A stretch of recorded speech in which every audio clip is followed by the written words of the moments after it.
So Ibeju Lekki, once a formerly remote local government area in the Lagos suburbs, was once just as it was very rural. And from 2013, when Dangote announced that he was going to be starting his refinery there, so many things have happened.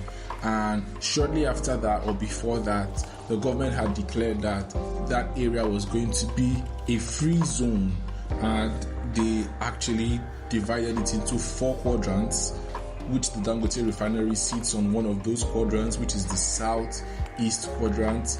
And there are other quadrants. There's the southwest, there's the northwest, and there's the northeast.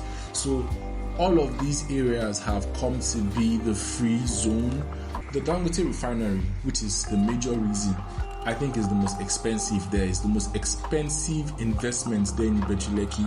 So it is purported to be able to process, refine 650,000 barrels of crude per day. This is the largest single train refinery. And as at sometime last year, Dangote had ramped up the workers that he had, one way, directly, indirectly involved in the logistics and the whole refinery process, to about 57,000 workers. And you can only start to think about what it's going to be by December, when it is slated to launch. So people always talk about the refinery, but it's actually a whole complex. And he's also going to have a petrochemical factory there, which is going to be making polyethylene, polypropylene, and that's going to account for at least 5% in savings of our FX, because some of these things that we import are now going to be produced locally for plastics and what have you. He also has a fertilizer factory in that same complex, and he's going to fertilizer. You know what fertilizer is used for. So that also, about 5% as well, will give us savings in FX, plus the refinery, that's going to go to like 40% in FX savings. And also to mention that there is a $2.5 billion subsea pipeline project that is going to actually take gas from the Niger Delta to Lekki, here to Lagos, and it is slated to have a capacity of 3 billion standard cubic feet per day. And Nigeria has about a 180 trillion cubic feet capacity in our reserve of gas, and most of this is just wasted. Most of this is flared to the environment, affecting the environment.